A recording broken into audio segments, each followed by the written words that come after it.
안녕하세요. 터치아이입니다. 저희 터치아이 TV를 구독하시는 분들은 저희 영상이나 제가 올리는 칼럼을 통해서 자주 듣게 되시는 단어가 있으실 거예요. 바로 껴안기. 입니다. 제가 어떤 영상에는 기적의 치료법 껴안기라는 타이틀로도 영상을 올린 적이 있는데요. 제가 20년 넘게 아이들을 만나면서 정말 숱하게 많은 아이들을 안았습니다. 그리고 힘있게 안기도 했어요. 그게 바로 껴안기죠. 그래서 이 껴안기는 제가 아이들을 관찰하고 분석하는 이 인사이트를 주는데 굉장히 효과적이고 탁월한 방법이었고요. 아이들의 성장을 이끌어줄 수 있는데 가장 많은 역할을 한 게 껴안기입니다. 껴안기에 대해서 저는 더 많이 알려드리고 가정에서 직접 실시해 보실 수 있도록 하려고 하는데요. 아무래도 껴안기를 했을 때 아이들이 거부하거나 막 저항하는 친구들이 많고 울고 소리 지르고 하다 보니 부모님들이 그 껴안기에 대해서 조금 오해를 하시거나 잘못 해석하시는 분들이 많이 있으세요. 그래서 왜 아이를 힘들게 하냐, 왜 아이를 힘으로 억압하냐, 아동학대 아니냐 이렇게 얘기하시는 분들이 있으셔서 사실 저도 조심스럽습니다. 하지만 오늘은 이 껴안기에 대해서 잘 이해해서 필요한 분들은 꼭 적용해 보실 수 있게 내용을 준비를 했습니다. 자, 껴안기는요, 크게 말하면 세 가지 효과가 있습니다. 첫 번째는 뭐냐면요, 아이가 자기 몸 중심으로 생각하도록 하는 거예요. 자, 누가 이렇게 안았어요. 그러면 어때요? 몸에서 상대방의 몸에 온도, 그다음에 안았을 때 그 관절의 움직임, 힘의 세기 또 느껴지고, 그다음에 이제 자기 몸도 이렇게 누가 안았을 때 그 공간, 또 누가 접촉했을 때 그 촉감, 그다음에 누가 안았을 때 자잘한 진동감, 움직임이 또 몸에서도 느껴지고 하잖아요. 그래서 우리 아이들이 시각이나 청각축으로 인해서 이 몸 감각 수용하는 부분들이 좀 약해져 있고 잘 수용이 안 되는데, 이 부분들을 도와주기 위해서 껴안기를 딱 하면 아이가 자기 몸에 집중하면서 몸 감각, 내 몸으로 느껴지는 감각을 수용하는 그 부분들이 열리게 됩니다. 근데 아이들이 내 몸으로 느껴지는 거, 눈으로 보이지 않고 귀로 들리지 않는 내 몸으로 느끼는 거는 많이 경험을 안 해봤기 때문에 더 불편하게 여깁니다. 굉장히 낯설게 여겨요. 그래서 유독 저항이 많습니다. 거부하는 것 같고 힘들어하는 것처럼 보이는 거죠. 왜냐하면 이전에 경험을 많이 안 해봤기 때문에 그렇습니다. 그래서 이거는 경험을 해본 친구들, 보통 감각 발달이 정상적인 아이들은요, 껴안기를 딱 하면 바로 생각을 해요. 뭐지? 왜 앉는 거지?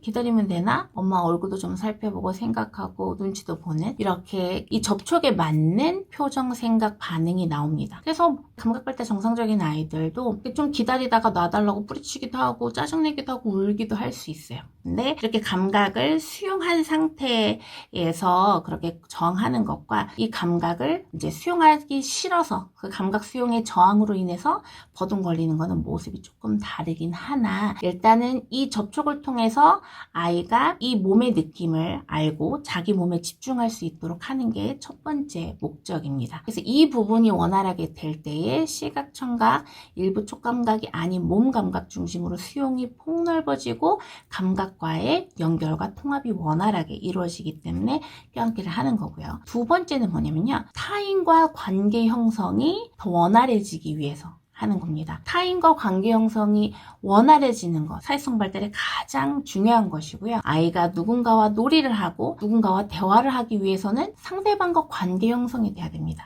제가 아이들 상담을 오면요, 부모님께 이제 양해를 구하고 제가 아이를 좀 안아볼 거예요. 껴안기를 좀 해볼 거예요. 싫어서 올 수도 있고요. 그러다가 아이가 짜증이나 울음이 많을 수 있어요 라고 얘기하고 동의하고 껴안기를 합니다. 껴안기를 하면 어떠냐면요, 아이가 껴안기를 할 때 뭐 오는 친구들도 있고 가만히 있는 친구들도 있고 반응이 다양한데, 길지 않은 껴안기가 끝나고 나서의 반응은 어떠냐면요, 저를 훨씬 더 잘 쳐다봅니다. 껴안기 하기 전에는 선생님 상관없이 그냥 뭐 미끄럼틀만 놀고 이렇게 했는데, 껴안기 하고 나면요, 부르지도 않았는데 저한테 옵니다. 저를 훨씬 더 많이 쳐다보고 막 와서 제 무릎에 막 앉는 경우도 있어요. 단지 껴안기를 2, 3분밖에 안 했는데도 짧은 껴안기 안에서도 아이들이 저랑 친밀감이 형성이 되고, 그래서 저한테 조금 더 적극적인 모습을 그 사이에 보여줍니다. 껴안기를 했다는 그 상황만으로도 아이들이 저한테 보이는 반응이 확 달라져요. 그래서 관계 형성하기 하기 위해서 이제 껴안기를 하고요. 자, 세 번째는 뭐냐면 이 상황, 이 관계에 대해서 의미 있게 생각하고 집중할 수 있도록 하기 위해서 껴안기를 합니다. 사실 자폐성향이 있는 아이들이 지금 현재의 자기 상황에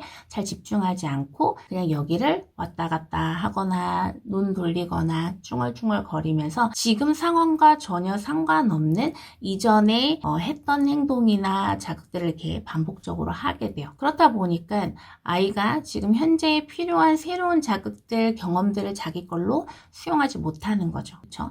그래서 껴안기를 하다 보면 지금 이 상황에 필요한 의식이 열리고 적극적인 생각을 하게 됩니다. 여기 어디지? 선생님이 왜 안아주는 거지? 여기 엄마는 어딨지? 내가 지금 어떻게 말을 해야 되나? 울어야 되나? 몸을 움직여 봐야 되나? 라고 지금 현재 상황에 맞는 생각과 판단을 하고 그게 언어로 이어지거나 또는 의미 있는 이제 소리로 나오게 되는 거죠. 그래서 이 세 가지 효과가 기본적인 거고요. 또 아이들의 행동 특성마다 껴안기 효과는 굉장히 다양하고 그 부분도 우리가 앞으로 계속 말씀드리려고 하는데요. 껴안기에 대해서 궁금하실 거예요. 그거는 뭐 어디서 검증이 된 걸까? 누구로부터 시작된 걸까? 고민이 되실 텐데요. 제가 껴안기를 소개받고 더 알게 된 책 3개가 있습니다. 오늘 이 책 3개를 소개시켜 드리려고 합니다. 첫 번째는 뭐냐면요. 짜잔, 바로 성경책입니다. 성경 안에 껴안기 모습이 나오는 게 3군데가 있습니다. 첫 번째는 사도행전 20장 10절에 있습니다. 유두고라는 청년이 걸터 앉아서 이렇게 졸다가 떨어져서 죽었는데 바울이 내려가서 그 위에 엎드려 몸을 안고 말하되 그러면서 청년이 다시 살아났습니다. 그게 첫 번째고요. 두 번째는요. 열왕기상 17장 21절에 보면은요. 엘리야가 죽은 아이의 몸 위에 몸을 3번 펴서 엎드리고 여호와께 부르짖으되 하면서 그 아이가 이제 살아나게 되고요. 세 번째는 뭐냐면 열왕기하 4장 34절에 보면 엘리사가 아이 위에 올라가 엎드려서 자기 입을 그의 입에, 자기 눈을 그의 눈에, 자기 손을 그의 입에 대고 그의 몸에 엎드렸더니 아이의 살이 차차 따뜻하더라 라고 했어요. 그래서 성경 말씀에도 이렇게 3가지 죽은 유두고나 죽은 아이를 살리기 위해서 누군가가 그 몸에 이렇게 올라가서 몸을 펴서 몸과 몸의 접촉을 유도를 했어요. 그래서 그 부분들이 성경에 나오고요. 두 번째는 뭐냐면요. 템플 그랜든 박사, 미국에서도 굉장히 동물학자로 유명한 분이신데요. 이분은 이제 자폐증인데 그 분이 이제 동물학자로 성공하기까지 그 과정들이 이렇게 여러 책을 통해서 나와 있습니다. 템플 그랜디, 어느 자폐인 이야기, 나의 뇌는 특별하다, 또 나는 그림으로 생각한다, 이렇게 많은 책들이 나와 있고 그 안에 보면은요.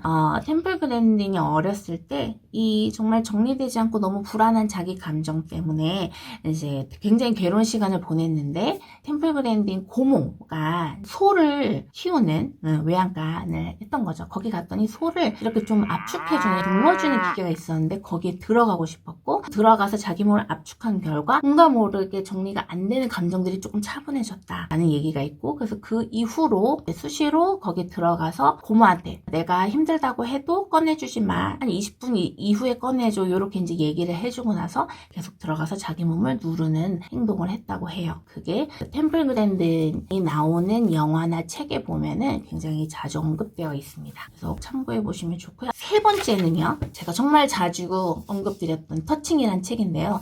오늘 이 영상을 준비하면서도 제가 한번 살펴봤는데도 와, 이 내용 정말 자폐성향이 있는 부모님들이 꼭 아셨으면 좋겠다라는 내용이 있습니다. 그래서 여기 조금 읽어드리면 자폐증 치료는 주로 심리학적 연구라는 무능한 난장판에 의존하는데 이게 약간 그 번역이 그러니까 이해하시고요. 1953년 거트루드 스윙이 내놓은 자료에서처럼 포옹 등의 애정행위로 자폐아 치료에 성공을 거둔 사례와 같은 훌륭한 본보기들이 안타깝게도 대부분 후속 연구의 대상이 되지 못했기 때문이다 했는데 이 내용을 읽어드린 이유는 뭐냐면요. 껴안기 치료 방법이 이전부터 있었는데 지금은 많이 안 하죠. 모르는 사람도 많고 실제로 하는 사람이 거의 없습니다. 이유는 뭐냐면 이렇게 후속 연구 대상이 잘 되지 않았고 그리고 그리고 이 껴안기가 아이를 안고 하면서 잘못한 경우에 안전사고가 난 경우가 있었던 것 같아요. 이제 그걸로 인해서 이 방법이 후속 연구가 이어지지 못했기 때문에 지금 이 껴안기 방법을 알고 있는 분들이 많지 않은 거죠. 그래서 그 부분은 저도 참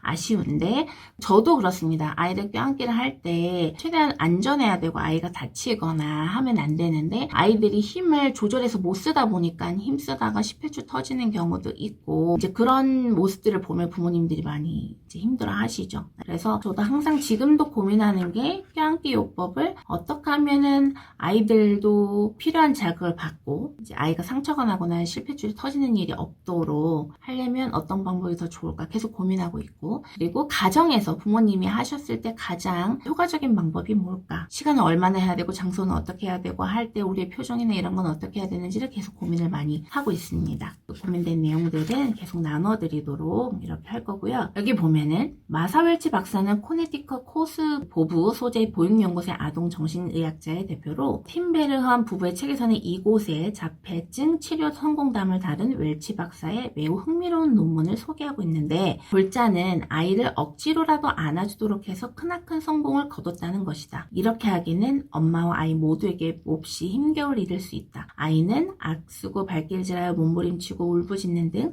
안기지 않겠다며 젖먹던 힘까지 끌어내 저항할 수도 있겠지만, 엄마는 절대 포기해서는 안 된다. 엄마는 아이를 꼭 껴안고 눈을 마주치도록 애써야만 한다. 이처럼 포옹에 따른 전투가 벌어지는 동안 엄마는 아이가 긴장을 풀고 엄마 몸에 착 감기듯 붙어서 눈을 응시하며 엄마 얼굴을 사랑을 담아 다정하게 살피다가 마침내 말문을 열 때까지 끈질기게 껴안고 있어야 한다 라는 내용이 있어요. 와, 어떻게 이런 책이 있었는지 전 되게 사실 감사합니다. 시기는 1953년 뭐 이렇게 나와요. 꽤 오래전부터 자폐 치료 방법에 대한 것들이 나왔는데, 너무 많은 사람이 아직도 모르고 있는 것들을 제가 좀 많이 알리고 싶고요. 또 이런 내용이 나옵니다. 아이를 안는 시간은 최소 매일 1시간이며 아이가 괴롭다는 신호를 보내더라도 자세를 고수해야 한다. 아빠가 안을 수도 있으나 이것은 보충일 뿐 대체여서는 안 된다. 포옹이란 엄마가 담당해야 마땅하기 때문이다. 물론 1시간까지는 처음부터 좀 너무 길고요. 일단 3분에서 5분 정도 하시고, 여기도 보면은 포옹은 아빠가 아니라 엄마가 담당해야 마땅하다는 얘기. 와, 너무 이제 제가 얘기한 부분들과도 너무 상충하는 부분들인 거죠. 그리고 자폐증이 치료되기까지 강제 포옹이란 기법에 다른 요소들이 개입되었다 손치더라도 1등 공신이자 아이는 물론이거니와 엄마에게도 이로운 요소는 결국 안기, 곧 접촉 경험이라는 것이다.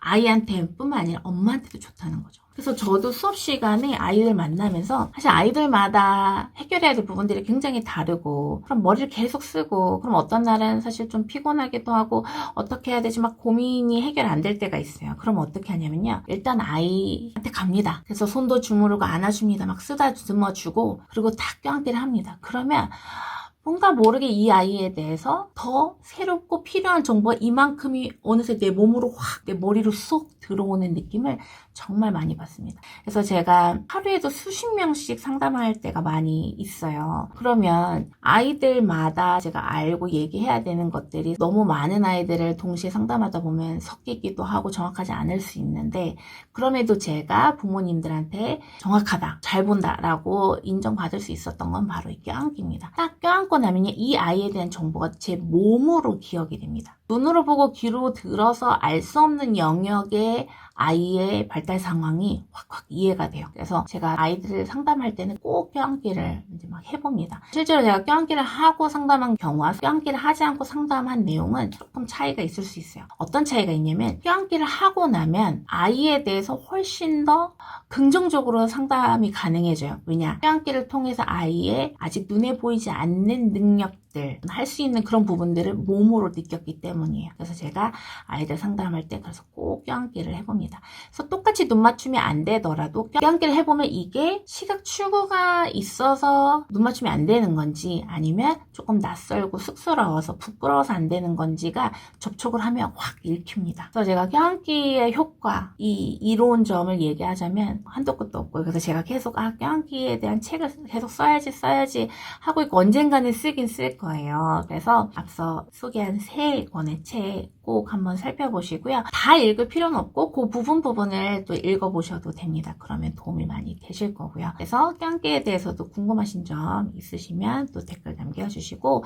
또 껴안기는 아이들 특성에 따라, 연령에 따라, 성향에 따라 조금씩 다르게 적용해야 되는데, 그래도 기본적으로 옆으로 앉고 미소 띈 상태에서 눈 맞추면서 한 3분에서 5분 정도, 요 정도는 공통적으로 다 적용하실 수 있는 부분들이기 때문에 꼭 이렇게 실천을 꼭 해보셨으면 좋겠습니다. 껴안기 제가 적극 추천해드리는 치료 방법이니까요. 너무 해볼까 말까 고민하시기보다는 오늘 하루만이라도 꼭 한번 해보시면 그 효과를 느끼실 수 있을 거예요. 제가 꼭 추천해드립니다. 그리고 오늘 몸놀이, 언어놀이도 꼭 해주시고, 오늘은 껴안기도 꼭 한번 해보시는 하루 보내시길 바라고요. 좋아요, 구독 꼭 부탁드리고, 이번 영상도 도움이 되셨길 바라고, 그럼 전 다음 영상 들고 찾아뵙도록 할게요. 감사합니다.